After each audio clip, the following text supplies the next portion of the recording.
ሰላም ውድና የተከበራችሁ የሄለን ዩቲዩብ ተከታታዮች ሁላችሁም ላይክ እና ሼር ሰብስክራይብ እያደረጋችሁ አበረታቱኝ። ክፍል ዳጣ ድራማን ክፍል 36 ይዤላችሁ ከች ብያለሁ። እንግዲህ ወደ ድራማው ስንሄድ ማለት ነው እንግዲህ አብዬን ማለት ነው ወድሻለሁ የሚለው ያዱርየው ማለት ነው ቀጥቅጥ አድርጎ መቷታል ማለት ነው። ከቀጠቀጣትም በኋላ እንግዲህ አንዳንድ እንግዲህ ማን ነው ዳጣን አንቺ ነሽ ያስደበደብሽኝ፣ አንቺ ነሽ አይደል እንደዚህ ያደረግሽኝ እያለች እየወቀሰቻት ነው ማለት ነው። ግን እሷ ግን አስደብድባት ሳይሆን ጭራሽ ባለፈው ከቤት ሲያባርሯት ማለት ነው አባቷ አቶ ደረጀ ከቤት ሲያባርሯት እንኳ ተከትላት ወጣ ዱርዬ ሊደፍራት ሲል ከዛ አድናታለኝ ማለት ነው። ከዛም ከሷ ጋር ተቀምጣ እያለ በጣም ፈርታ ነበረ እሷ ጋር ትመጣላት ማለት ነው። ከዛ ሁሉ አድናታለች። እንግዲህ ዳጣ አብዬ እህቷ መሆኗን ስለምታውቅ በጣም ታዝንላታለች፣ በጣም ትወደታለች፣ በጣም ትሳሳላታለች። አብዬ ግን ዳጣ እህቷ መሆኗን ብታውቅ ራሱ እንደዚህ የምትወዳት አይመስለኝም። አብዬ በጣም ክፉ ሰው ነች ማለት ነው። አሁን ግን ጭራሽ አንቺ ነሽ ከፍለሽ ያስደበደብሽኝ እያለቻት ነው። እሷ ደግሞ በጎን ደግሞ ቆይ ከሷ በጠገባት ድረስ ብየዋል ነበረ እንዴ ቆይ አለቀውም እያለች ደግሞ ዳጣ ደግሞ ለእሷ እያዘነችላት ነው ማለት ነው። እንግዲህ ወደ ወይዘሮ ማርታ ስንሄድ ደግሞ ያው ከቁጥጥራችን ውጭ የሆኑ ብዙ ነገሮች አሉ። ስለዚህ ያላሰብነው ያልጠበቅነው ነገር ሊከሰት ይችላል። ያን ታዲያ ቀን ጎሎብና እንላለን እያሉ ነው ወይዘሮ ማርታ። ከዛም አቶ ደረጀ አዎ እውነት ነው፣ ሁሌም ሙሉ ቀን የለም ደሬ፣ አዎ እውነትሽን ነው፣ ሙሉ ቀን የለም እያሉ እያወሩ እኔም አንድ ቀን ጎሎብኝ ያውቃል። ምን የምን ቀን ጎዶሎ? እኔ የማላውቀው የቀን ጎዶሎ አጋጥሞ ያውቃል እንዴ ያለችው። ከዛ እሱም አዎ አውቃለሁ መርቴ፣ ታዲያ ምንድነው ንገረኛ አለች ወይዘሮ ማርት። መቼም ከኔ ልትደብቀኝ አይደለም፣ በል ንገረኛ አለች። እንግዲህ አቶ ደረጀም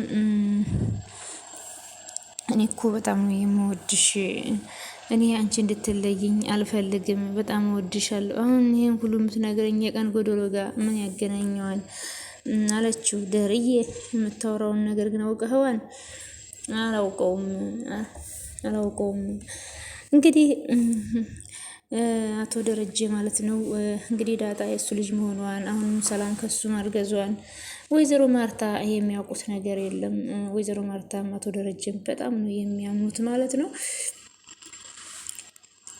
በዛም የተነሳ እንግዲህ አቶ ደረጀም ወይዘሮ ማርታ በጣም ነው የሚወዳቸው እና ይሄን ነገር ከሰማችም ዳጣም እናቴ ማናት ተናገር ስትል እንግዲህ ይሄን ሁሉ ነገር አፍረጥርጦ ለቤተሰብም ለመናገር አቶ ደረጀ እንግዲህ ወይዘሮ ማርታ ላንቺ ስነግርሽ አንዲት ልጅ እናት አገኛለሁ ስል ሁለት ልጆች ያለ እናት ይቀራሉ ብሎ ባለፈው ነግሯታል ማለት ነው። ባለፈው ክፍል ላይ እውነት ነው።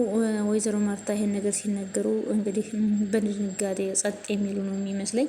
አሁንም እንግዲህ የቀን ጎዶሎ እኔን አጋጥሞኝ ያውቃል ሲል ከዛ ምንድን ነው እስኪ ንገረኝ አቶ ደሬን እስኪ ንገረኝ አለችው። ከዛ እሱም ሊነግራት ፈልጓን ግን ፈራ። ከዛ እሷም አጥብቃ ጠየቀች። ከዛ እኔ እኮ በጣም ነው የምወድሽ፣ ግራ እያጋባኸኝ እኮ ነው ደርዬ፣ ያልነገርኸኝ ነገር አለ እንዴ? የደበከኝ ነገር አለ ወይ አለች። በእኔና ባንተ መካከል ያላወራነው ነገር አለ እንዴ? ሊናገርም ሲል እንዳይናገር የምታደርገው እምነቷ በጣም የጠየቅሽውን መልሽልኝ እያላት ነው። ከዛ እሷም አይ ሁሉም እውነት አይወጣም፣ ሊወጣም አይችልም እንዴ? እስኪ አስበው፣ እዚህ ምድር ላይ ስንት አይነት ሃይማኖት አለ? ሁሉም ሃይማኖት ለራሱ እውነትና ትክክል ነው። ግን ትክክል ሊሆን ይችላል ወይ? አይችልም። ግን ያለችው እውነት ነው፣ አንድ ሃይማኖት ናት። እውነት አንድ ቢሆንና ተጥሎ ማይቀር ጥሎ ባይኖር ኑሮ ብዙ ሃይማኖቶች አይኖሩም ነበር አለች ወይዘሮ ማርታ። እውነት ነው፣ ሃይማኖት እንግዲህ አንዲት ናት። ስለዚህ ሁሉም ነገር አይነገርም ማለትሽ ነው? ሁሉም ሰው እስከ ወዲያኛው ድረስ ለብቻው የሚያስቀረው እውነት አለ። አንዳንድ እውነታዎች እስከ መቃብር ድረስ አብረው የሚኖሩ ናቸው። አንዲት እናት ወይ ብታረግዝ ልጅ ብትወልድ ከዛ አባትም ቤተሰብም ባያውቅ ልጁም አባዬ እያለ ሲያድግ እያለች እንግዲህ ሴቷ ተደፍራ እንደወለደች ከባሏ የምትነግረው ይመስልሃል? ቆይ ይህንንስ ለባሏ መታ ባትናገር ስህተት ነው ብለህ ትፈርድበታለህ? በፍጹም በፍጹም አሉ አቶ ደረጀ። እንግዲህ አቶ ደረጀ ሊናገሩ ሲሉ እንግዲህ ወይዘሮ ማርታ ማስፈራሪያ ወሬ እያወራች እንዳይናገር እያደረገችው ነው። እንደዚህ አይነት ሁኔታዎች አሉ፣ ለሰው ልጅ የማይናገር ለራስ በቃ እየብለው እስከ መጨረሻው ድረስ የማትናገረው ተደፍነው የሚቀሩ እውነቶች አሉ። አመሰግናለሁ ማርታ፣ በቃ አሁን እንሂድ። እንግዲህ ይሁን። ለምንድነው ምስጋናው? ለምን ምሳ ግብዣው? ምሳል ገብዘሽ ምስጋና ይገራረ የቀን ገድሎን እኮ አልነገርከኝም አለችው። ለልጅሽ ነገር ከያሽ አትለቂም። አይ መስሪያ ቤት ልሄድ። ከዛ ወደ ዳጣ ጋር ስንሄድ ደግሞ ለመሆኑ ማነሽ አንቺ አለቻት ሰላም። ከዛ ናታንም ትኩር ብሎ ማየት ጀመረ። ለመሆኑ ማነሽ አንቺ? እንዴ ማነሽ ማለት ምን ማለት ነው? ቆይ ግን አንቺ ልጅ ለምንድን ነው በዚህ ልክ ምትዋሽኝ? እንዴ ምን ዋሸው? መች ዋሸው? አለች ዳጣ። አንተ ነግርሃት ነው እንዴ አለችው። ነግረሃታለሁ ብዬሻል ነበር እንዴ? ቆይ ምን ችግር አለ? አንቺ ለምንድን ነው የምትዋሽኝ? አዲስ አበባ ተወልደሽ አድረሽ ድሬዳዋ ነው የተወለድኩት የምትይው ለምንድን ነው እንዴ? ደስ ያለኝ ሀገር ላይ ብወለድ ምን ችግር አለው? ዳጣ እየቀለድን አይደለም ብላ ሰላምም እንግዲህ አፋጣ ያዘቻት ማለት ነው። ይኸውልሽ ዳጣ አትጨማለቂ፣ እውነትን ተናገሪ ብላ በጣም ጥብቃ ጠየቀች ማለት ነው። ከዛም ለምንድን ነው መዋሸት የፈለግሽው? አዲስ አበባ ተወልደሽ ድሬዳዋ ነው የምትይው ለምን እውነቱን አትናገሪም? ብላ እንግዲህ ሰላም እንግዲህ ያው አጥብቃ ስትጠይቅ ዳጣ ደግሞ ምንድን ነው ከዚህ ድሬዳዋ ተወልጄ አዲስ አበባ አደኩ ብዬ ነግሬሽ የለም ወይ ስትላት፣ ከዛ እሷ ደግሞ ታዲያ እንዳደግሽ እንጂ እንደተወለድሽ እኮ አይደለም የነገርሽኝ ብላ ስትላት፣ ከዛም ዳጣ ቆይ ግን ለምንድን ነው እንደዚህ? ቆይ ሰላምዬ እኔ እኮ ስወለድ አላስታውስም። ሰላምዬ አንቺ ታስታውሻለሽ እንዴ? ሆስፒታል ልወለድ ጫካ ልወለድ አሜሪካም ተወልጄ ሊሆን ይችላል። እኔ የት እንደተወለድኩ አላስታውቅም። ብቻ ግን ሳያለኝ ነው ማምነው። አዲስ አበባ የተወለድሽው ተባልኩ፣ አዲስ አበባ የተወለድኩት እያለ ስታወራ ከዛ ቆይ ማነው እሺ እንደዚያ ያለው ብላ ሰላምም ጥያቄዋን ቀጠለኝ ማለት ታዲያ አባዬ እኮ ድሬዳዋ እንደተወለድሽ አባትሽም ሲሳይ እንደሆነ ነው የነገረን። ኧረ በእናታችሁ ተፋቱኝ፣ ምንድን ነው እንደዚህ የምታፋጥጡኝ? አለች ዳጣ። ዛሬ ማንላቀቅም ዳጣ ተናገሪ ብላ እንግዲህ ሰላምም ቆይ ግን ለምን ሰላም ሰንሰለት አንስተሽ ለምን እጅና እግሬን አታስሪኝም? ዳጣ ዛሬ እኮ ይሄ ቀልድ አይደለም። እኛ እኮ ታዲያ ጋሽ ዋሽቶ ነው ወይ አዲስ አበባ ከተወለድሽ ታዲያ ሲሳይ ያንቺ አባት አይደለም ብላ በቃሽ የሲሳይ ልጅ ነኝ የተወለድኩም ትምዛ ነው ድሬዳዋ ነው የተወለድኩት። እንግዲህ አባቴም ሲሳይ ነው። ቆይ ግን እየዋሸሽ ነው ወይ ዳጣ? ቆይ ለምንድን ነው እናንተ ችክ የምትሉብኝ? እንደውም ለአባቴ ለሲሳይ እንዳልደውልለት ፍቱኝ፣ በቃ እኔ ሲሳይ ልጅ ነኝ አለኝ። ቆይ እሺ አዲስ አበባ የተወለድሽው ብላ ሰላምም እንግዲህ በጣም በቃ አጥብቃ ያዘች። ቆይ ግን እኔ በቃ የድሬዳዋ ልጅ ነኝ ምን ታመጣላችሁ? ብላ ዳጣም ስማ አንተ ግን በሆነ ነገር ይዛለሁ። ሰላም ደግሞ የድሬዳዋ ልጅ ነኝ እሺ ብላ አጠፋፍታ ሄደች ማለት ነው። እንግዲህ ሰላምም የራሷ ልጅ እንደሆነች ስለምታውቅ የራሷ ልጅ ማለት የኔ ልጅ ናት ብላ ስለምትገምት ዳጣን እንግዲህ አፋጣታለች ማለት ነው። በጣም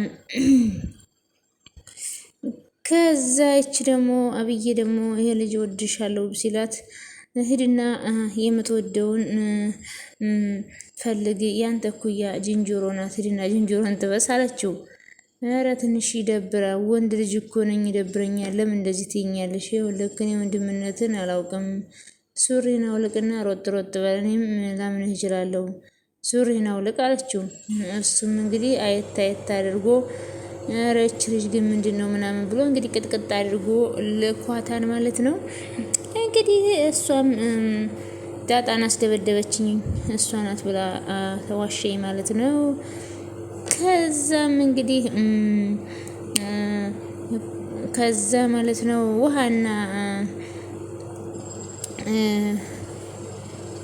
የውሃ ጓደኛ ደግሞ ቁጭ ብለው ሲያወሩ ከዛ ቆይ ምን እያደረግሽ ነው? ተይ እንጂ አታበላሹ ምናምን ሲሉ ሲጫወቱ ስል መሳል እችላለሁ።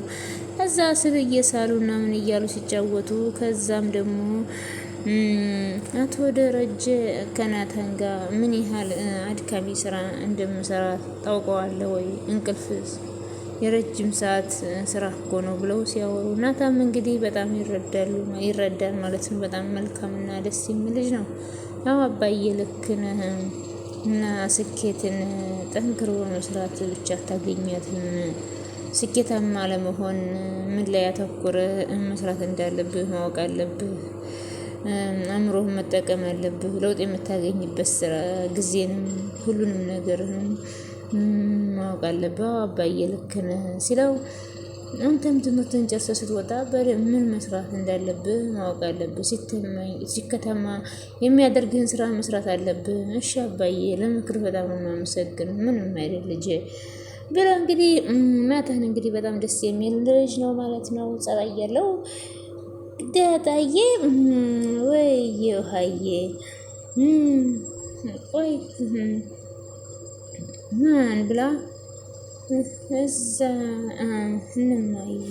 እነማየ ጋር ሁሉ ጊዜ ካሜራ ሲያደርጉ አይደክመውም። ውሃዬ እንግዲህ የዋህ ነች በጣም እንደ አብዬ በጣም ክፉ አይደለችም ማለት ነው።